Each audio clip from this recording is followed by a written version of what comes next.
I, 31-year-old male, have a daughter, 1 year old. I'm a single dad, so I hired a live-in nanny named Emma, 27 years old, to help take care of my daughter when I'm at work. When Emma moved in, I told her to please not enter my room and bathroom unless it was necessary. I didn't want to look like a jerk by locking my doors, so I just asked her to not enter my room. I started realizing that Emma would shower in my bathroom.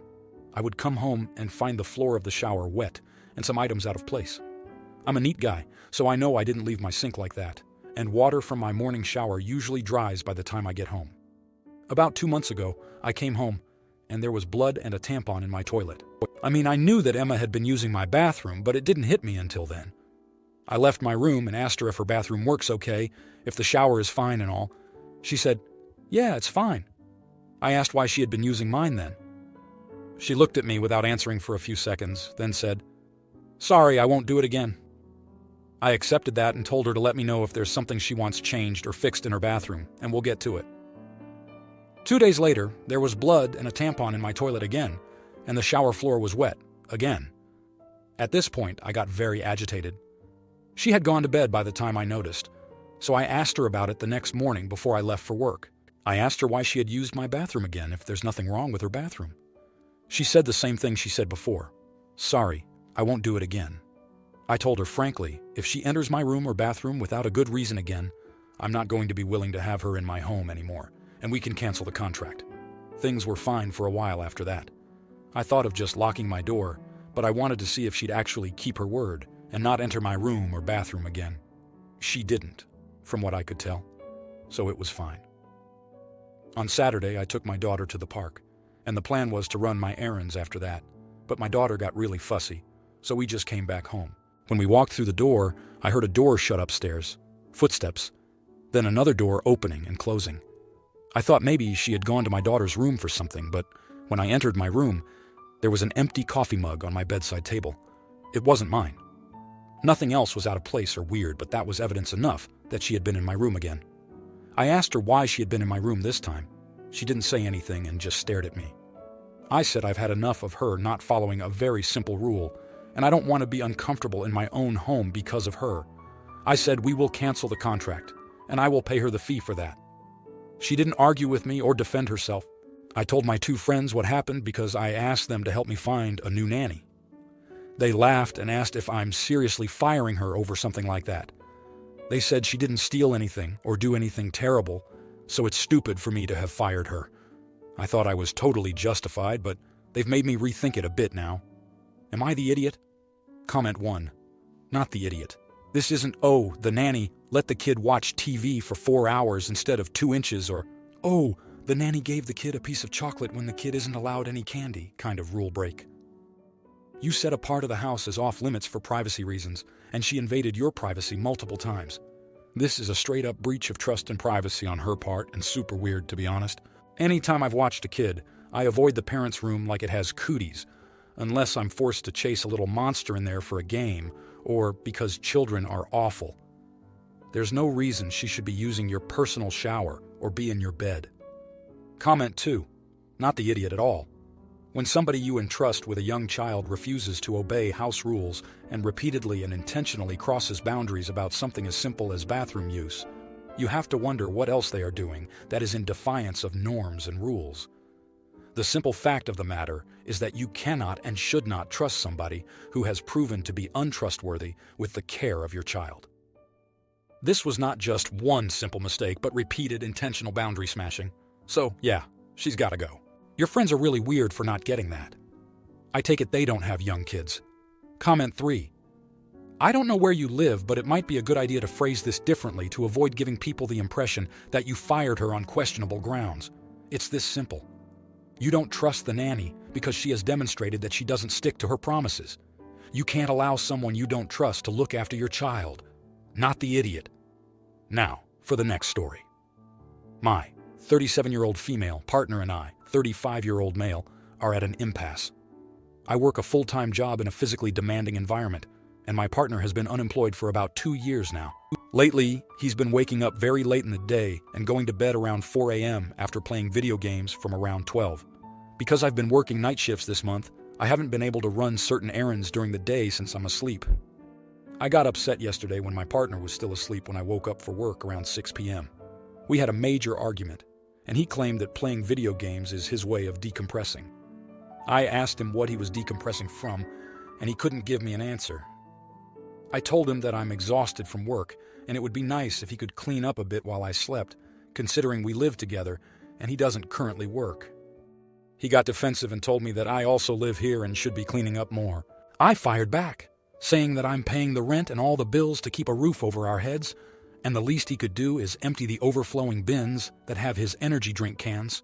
He told me that he needs the energy drinks and that I have no idea how tired he gets. We argued for a while, and then I told him that I want him to wake up and get out of bed before 12 every day and take care of his own messes. He became quiet, called me condescending, and went into the bedroom to turn on his Xbox. I followed him and asked him how I was being condescending, but he ignored me. I'm sitting in the living room as I type this, and honestly, I'm just so tired and want him to do something besides drawing and playing video games all day. Am I the idiot? And now, here are the comments. Comment 1. Not the idiot. If his fatigue is genuinely this bad, he needs to see a doctor. It might be related to a medical issue. I personally would make this a hard boundary considering he has been living like this for 2 years. You're not his mother, you are his partner. You shouldn't have to treat him like a child in your shared home. Maybe he suffers from depression, low iron, etc. It could be the cause of his problems, but it can also result from staying completely inactive for 2 years. The more you sleep, the more tired you get. Playing video games late at night is not going to fix his sleep issues and definitely won't benefit him if the issue is medical or mental health related. Edit. Thanks for the award, kind stranger. Comment 2. Not the idiot. My parents taught me, if you can't have the job you want, take the job you can get. It has served me well to be productive and provide for my family. He needs to grow up quickly, or you should end it. He needs to contribute to the family/relationship. I love video games, but I only play them after drinking 2 cups of coffee in the morning. Then it's either go to work or clean, fix the house. No more games until after being productive for most of the day. And don't neglect the wife either. He will feel better and be less tired if he detoxes from the energy drinks. Then go to the gym. It will make sleeping easier and boost self-esteem. Then get a job. It will also boost self-esteem. Comment 3. He is depressed and/or addicted to video games. Give him 30 days to get medical help and look for a job. If he doesn't, kick him out. He won't seek help until he hits rock bottom. Why would he get a job if you are supporting him and he can indulge in his video games all day? And if he refuses to leave, tell him you will sell his games and game consoles to pay for the rent. Be firm. Now for the next story. 2 years ago, I lost my fiancée, Emily, in a tragic accident. Her birthday has since become a somber day of reflection for me, a day to honor her memory. My family knows how painful that date is for me, especially my sister Lucy.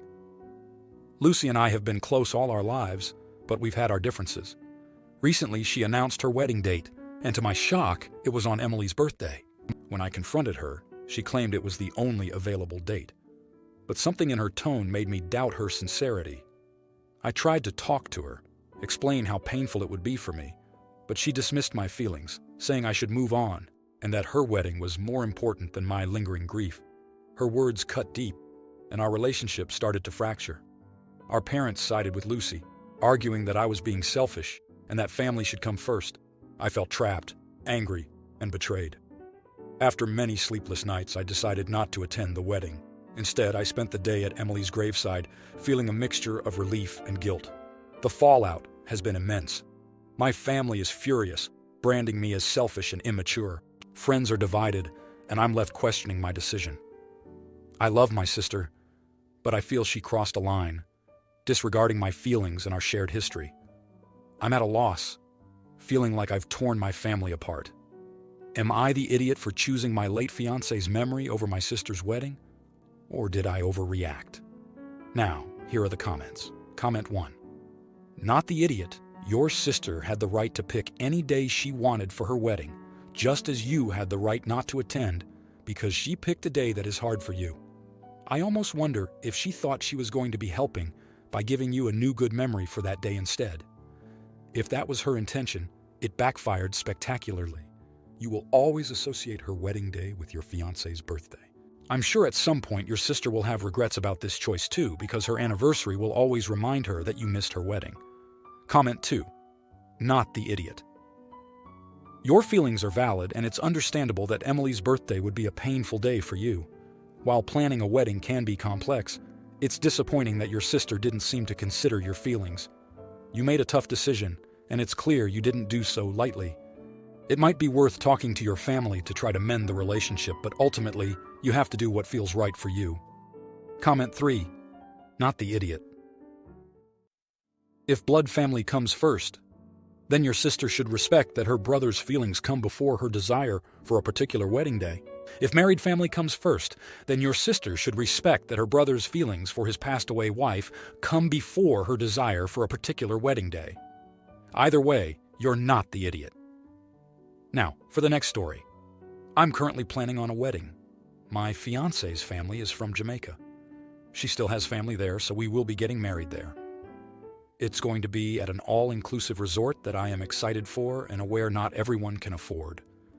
We've invited about 40 people from our country, most of whom have already RSVP'd yes. My little brother, whom I'll call Jake, makes decent money but is very frugal. He thinks it's ridiculous that we're getting married there when both of us are from here.